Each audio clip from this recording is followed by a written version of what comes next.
So, quite recently I came across a trailer for a film that I thought was rather interesting. Now, this trailer has only came out very recently, only just a couple of days ago, if I'm not mistaken.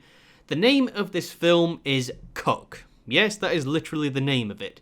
And this film is, from what I know of it, it's analysing the alt-right, and it's talking about someone who gains more and more popularity in the alt-right community. And as you've probably heard right there, you can probably tell what kind of film this is going to be from the get-go, from me telling you about it. It's going to be one of those kinds of films where the writers, director and producers are going to try and explore the aspects of the alt-right. Unfortunately, they have no understanding of it, and it seems from what I saw in the trailer, they didn't even bother trying to understand that. We are going to be going through various parts of the trailer, going through various clips of it. I can't play the actual clips in the video itself, but I can show pictures of it because I don't want to risk any kinds of copyright claims. So let's get through this soy fest of a film trailer, shall we? So let's talk about our lead character. He's probably the most neckbeardy liberal caricature of an internet white nationalist you will ever see in a film. They even have the lead character still living with his mother,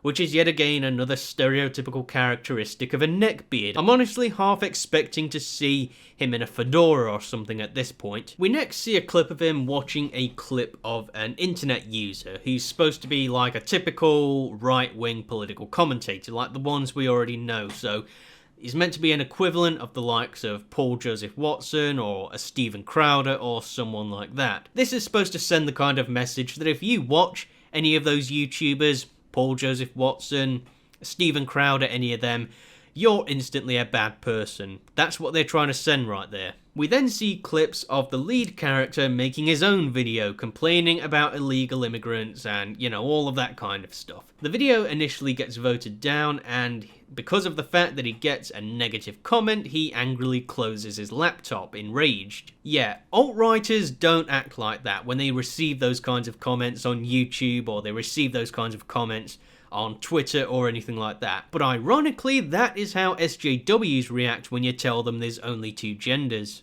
At this point, he's supposed to have gone further down the road. He's supposed to be getting more and more involved in the alt-right community, or what the liberals think is the alt-right community, because they have no understanding of what they're actually making a film about right here.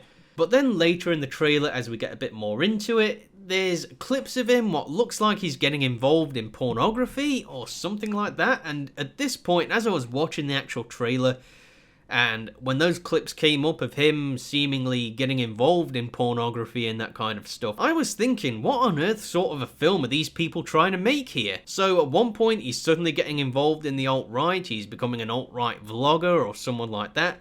Now suddenly he's getting involved in pornography with older people. Like, at this point, I don't think even the filmmakers themselves even knew what sort of film they wanted to make here. I simply have no idea what they are trying to do here. They're trying to depict alt-righters being people that are into pornography or something. I honestly have no idea what they're doing here. We then see various clips of the alt-righters starting to get obsessed and involved in firearms. We see him, I think he's trying to buy a firearm here, buy a handgun or something like that. We see other clips of him. He's holding his shotgun or whatever else he's doing. There's loads of clips like that, and they're all like kind of compiled together to try and put together the end of this trailer. I think it's kind of obvious the kind of message they're trying to send here. They're trying to send the message that if you own any kind of firearm in America, you're yet again a bad person, a terrible individual. They're essentially trying to depict people that are involved in the alt-right, or even people that are just right-wing in general, as people that are mentally unstable. There's also another clip as well where we see him, I think he's wearing an American Army uniform there, if I'm not mistaken, or it at least looks like an American Army uniform, or a US military shirt, or something like that.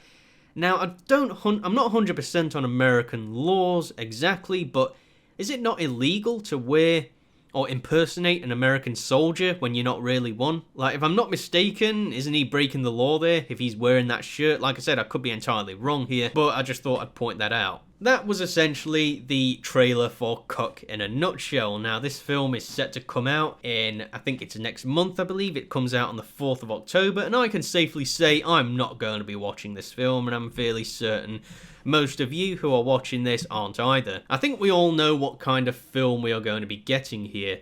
We all know it's going to be one of those very left-wing films. It's clearly been made by left-wing filmmakers to try and push the narrative of this is what the alt-right is like. This is what right-wingers are like on the internet in real life. This is what they're trying to send here. They're trying to send these kinds of messages that if you have right-wing values, if you are right-wing, or if you hold any kind of right-wing political position, you are instantly a bad person. In many ways, this is kind of the equivalent of just Democrat propaganda, but the fact of the matter is, this is not going to help the Democrats. This is actually going to help Donald Trump in his 2020 presidential run. That is the truth of what this film will do. In many ways, this film kind of reminded me, this Cuck film here, it reminded me a lot of the film American History X. Now, American History X that came out in 1990, was it 98 or 99? I can't remember the exact year, but it had that same kind of messaging. Yes, they may have been fundamentally different films, but they had that same kind of messaging. When the lead character, when Edward Norton came out with comments about, race relations in the United States, when he made his comments about illegal immigration and mass immigration, cultural replacement, those kinds of things, but they depicted it as having those kinds of views is a bad thing. This in many ways is going to be I think it's going to be a lot like a modern equivalent of American History X, where they're going to try and look into the alt-right. But the fact of the matter is the people that made this film simply have no understanding whatsoever of what the alt-right actually is. And you can tell from the get-go from watching this trailer that probably the only research that went into it was going by whatever CNN or BuzzFeed told them about the alt-right. Now, if they actually wanted to make an interesting film where they wanted to explore, the perspective of an alt-right user, what they should have done is try and contact someone who is very big in the alt-right community, but they have no interest in that because of the fact that they're more interested in sending a political message. They're not interested in trying to balance anything, they're not interested in trying to tell a balanced story. All they want to do is push their own left-wing politics. That is simply the truth of why this film was made. And with the fact that most people are not happy with this film, most people have been leaving dislikes on the trailer, most people are aware of the fact that this Cuck film is simply left-wing propaganda. To put it bluntly, do not go and see this film unless you want to kill off some of your brain cells.